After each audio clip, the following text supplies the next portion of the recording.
Good morning, everyone. Praise be Jesus Christ. Amen. I hope you all will indulge me before I actually begin my homily. If you can, would you all please stand up?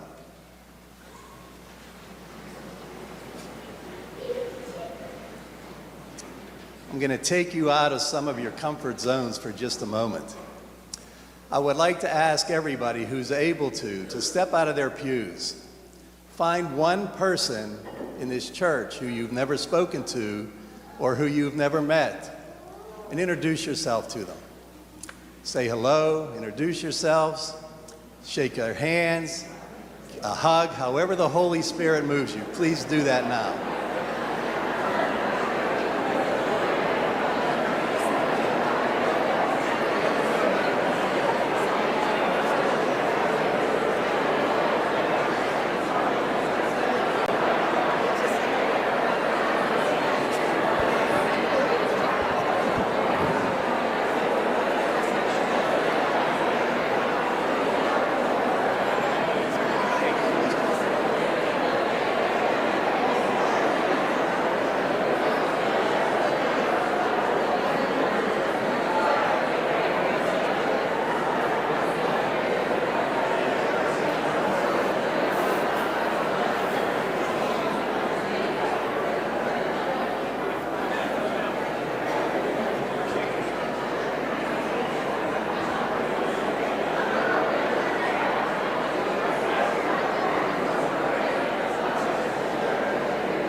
Liz, I said one person, not the whole church.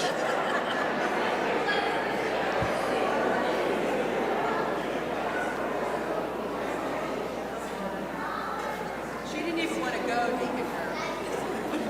All right, you're all welcome to sit down.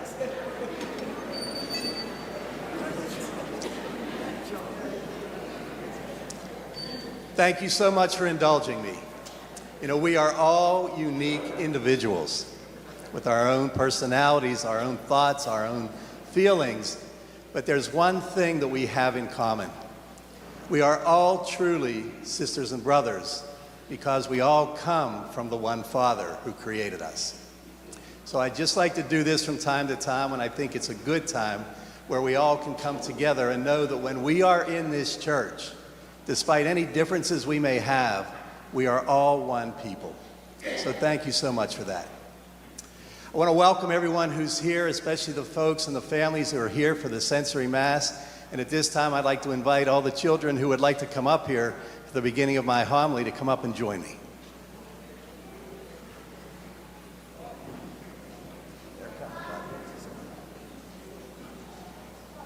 You guys all sit down right here, and I'm going to sit on here.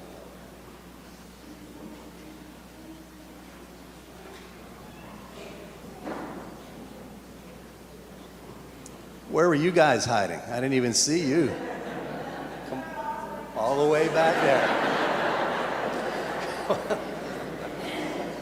morning, guys. How are you all today? All good? Everybody good? All right. What holiday did we just celebrate a week or so ago? Yeah, shout it out. What was it? Halloween. Halloween. Did you all go trick-or-treating? Yeah, did you all get big bags full of goodies? Yeah. No? Where'd you trick or treat? And you didn't get a lot? Okay, not a lot, but you got candy. Well, then I'm going to use you for my homily today. Yes, yes, yes. So I want to ask you all a question. So most of you got a lot of candy, right? And everybody got some, right?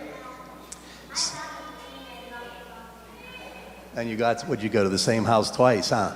You're the scam artist here. So I want to ask you a question. If you had a friend who didn't get to go trick-or-treating or did go trick-or-treating and didn't get a lot of candy, would you be willing to give them one of your candy bars? Yes? 5. I'm getting there. So you'd give them 1. Would you give them 10? Yes. Boy, you guys come from good families. No. I got 1 no. Well, then you're definitely going to say no to the next question. All right. How about this? Would you be willing to give them all your candy and just keep 1 for yourself?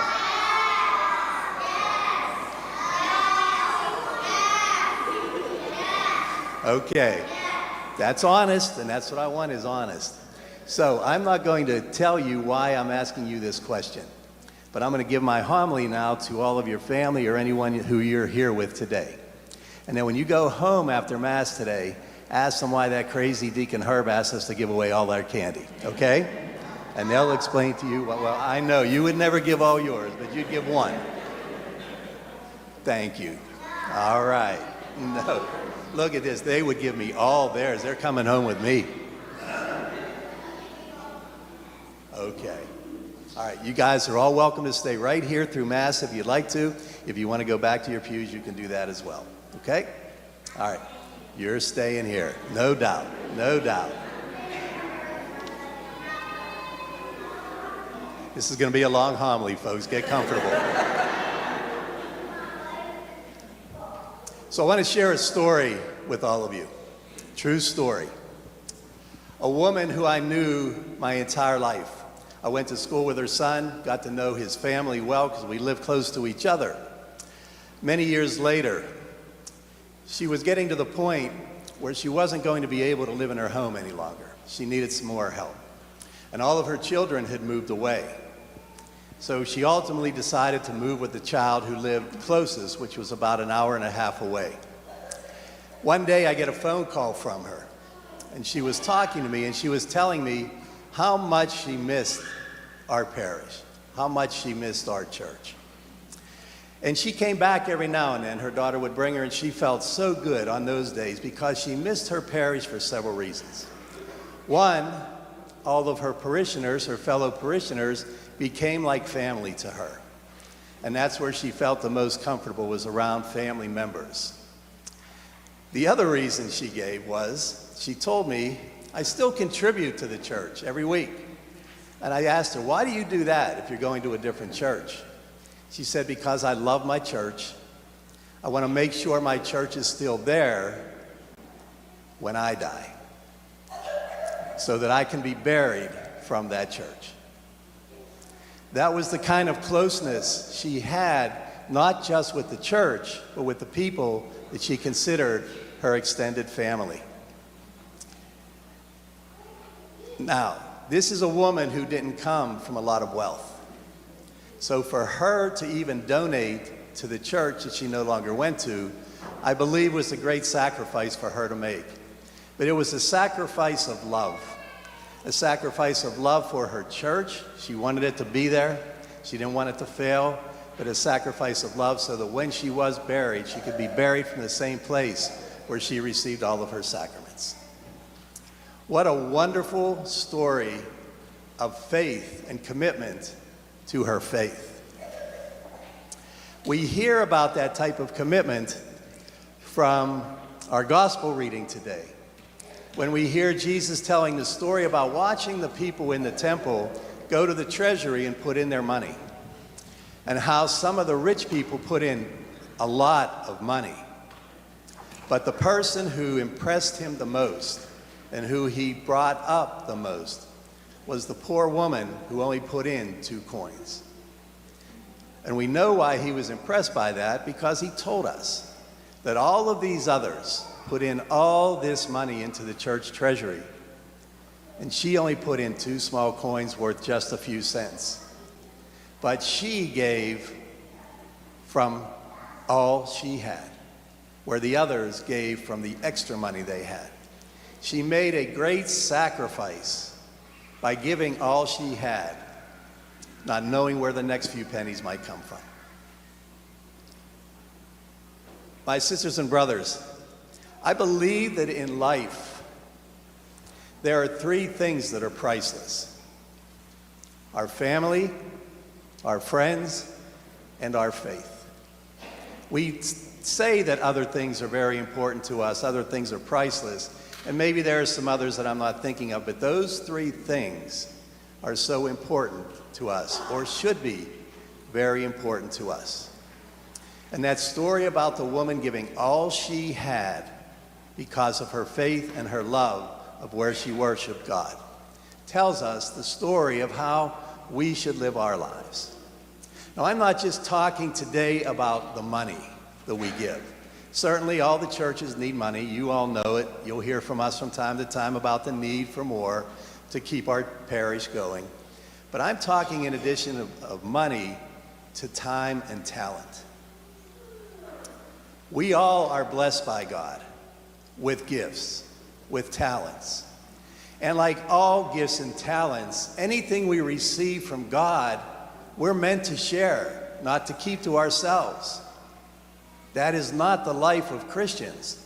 The life of Christians is to share with others everything that we have. Now, we can do that out of our surplus, we can do that out of our wealth, but we can certainly give of our talents. We have so many good people in this parish of St. Joseph the Worker who use the talents that God gave them to help us by serving us in the way that they can. Certainly our beautiful choir and musicians, our people who help us with our readings, our lectors, our altar servers, the people that serve on our councils who give of their time and talent to make our parish a successful parish as best we can. And I would venture to guess that all of those people don't do it for the reward or looking for the pat on the back. They do it for their love of their church, they do it for the love of God, and they do it for the love of each one of us. But we are rewarded when we are giving, when we are loving, when we are sharing with others. And we hear that story in our first reading today from Kings, when Isaiah speaks to the woman who's outside by him, and he asks her for a drink of water. And as she goes off to get it, he also asks her to bring back some bread. And she tells that sad story about she was just about to make a loaf of bread for her and her son. And when they eat it, that's all they will have. They won't have anything left.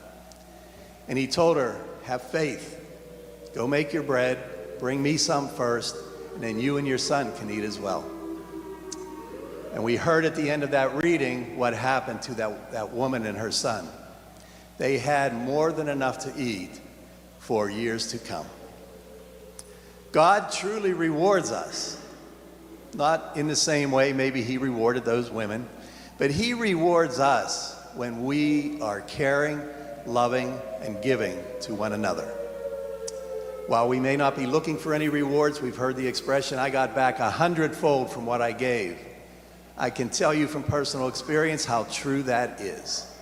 That when we give for the good and the welfare of others, when we give for the good and the welfare of our church, we receive so many blessings back from God.